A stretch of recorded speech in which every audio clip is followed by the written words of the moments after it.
suck. Pray that your flight don't come in the winter. No won't accept it. But as the days of Noah were, so shall the coming of the Son of Man be. For the flood, they were eating and drinking and marrying. The end time is upon us. The end time, yes. They have to leave this place. They have to leave this place. The end time is upon us. The end time is upon us. Prepare yourself to leave this place. Prepare yourself to leave this place. If your heart's not pounding now, it never will. They will not work harder, they will borrow more, and they will spend more.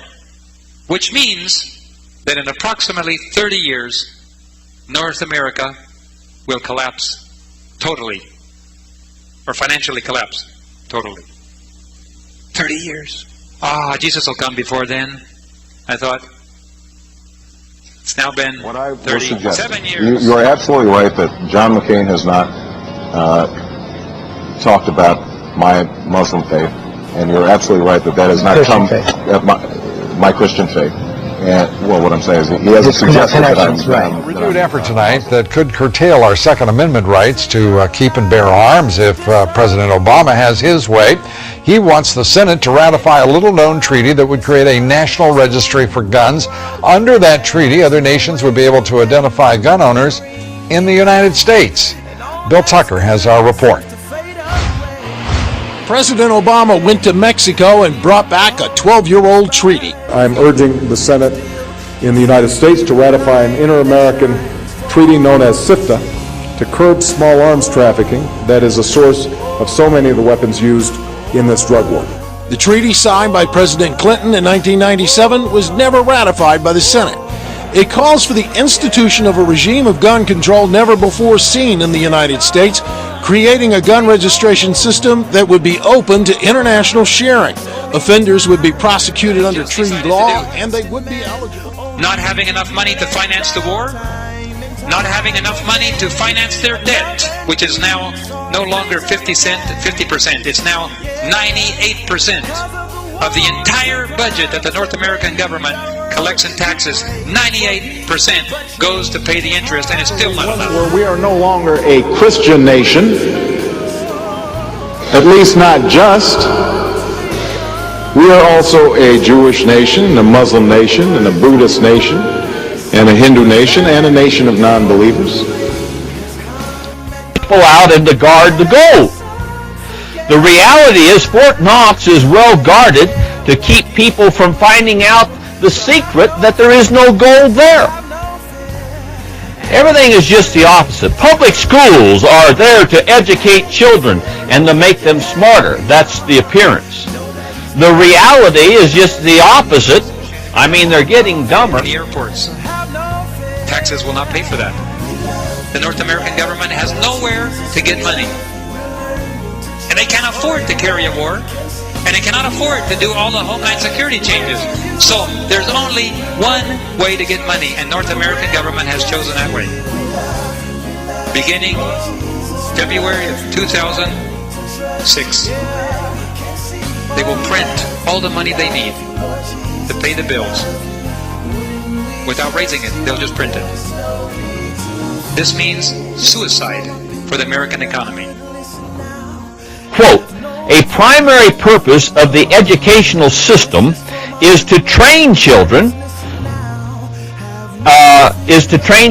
in good citizenship, patriotism, and loyalty to the state and nation. End of quote. That's why he says the main purpose is, in other words, to make global citizens, good New World Order citizens, so they fit into the system quite well. That's the purpose of it. Banks. We are told to get back in this area of economics. People are becoming interested in banks. Our people have always thought that banks were a place where they had these big safes, these big vaults, so you could put your money in the bank and your money would be safe from robbers. The truth of the matter is, the purpose of the banks is to get you to put the money in there so the robbers can use it.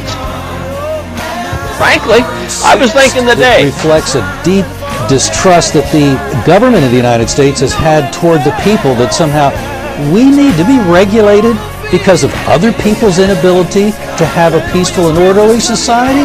Which cuts to the deep distrust that some gun owners have for government in general and specifically for this administration. President Obama, as a senator, consistently supported gun control legislation. His Attorney General, Eric Holder, is also in favor of gun control. We give the North Americans approximately 2 years to 2.5 years before the final collapse. It's now 2.5 years. And that organization has just released another report from France. This is not intended for Americans, by the way. It's intended for Europeans.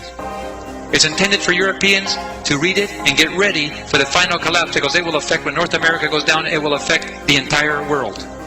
It's the first time in history that we have a global economy. And when North America goes down like a Titanic, every other country is chained to this Titanic. When we go down, it pulls everybody in. Gun control is an issue that the Democratic congressional leadership has not been eager to embrace just yet. But that is what has gun rights groups concerned about this treaty. It isn't being presented as gun control. Instead, Lou, it's being presented as an international treaty that has been ratified by 29 other countries, so therefore it must be right that we ratify it as well. Well, I don't know who. What do you mean it must be right? Because 29 other countries don't have a Second Amendment or a Constitution. Correct, and that seems to be President Obama's logic. You know, this is an international we're fools if we don't pay attention to what is being done before our very eyes. And nobody can predict the collapse. And certainly, I hope you don't go out and say David was saying that Jesus will return in September. That's not what I'm saying. I'm not predicting the return of Jesus Christ on a certain date. I'm saying the collapse of the U.S. economy, not based on prophecy, just based solely on economic factors. The Bank of England, the head of the Bank of England, came on national television and announced to its citizens to get ready for a drastic reduction in the standard of living. Now, what does this mean? It doesn't mean the economy will collapse in September. I am praying that God will give us a year or two more. It probably won't happen unless there's a miracle, but God is a God of miracles. I am praying, Lord, give us a little more time. But it will happen in the very near future. And when that happens, how much have you had to suffer for the sake of Christ? How much have you lost for Him? When we talk about missions, there's a passage in the Bible, Matthew chapter 6. He says in verse 21, "For where your treasure is, there your heart will be also." The eye is the lamp of the body, so then if your eye is clear, your whole body is full of light. But if your eye is bad, your whole body will be full of darkness.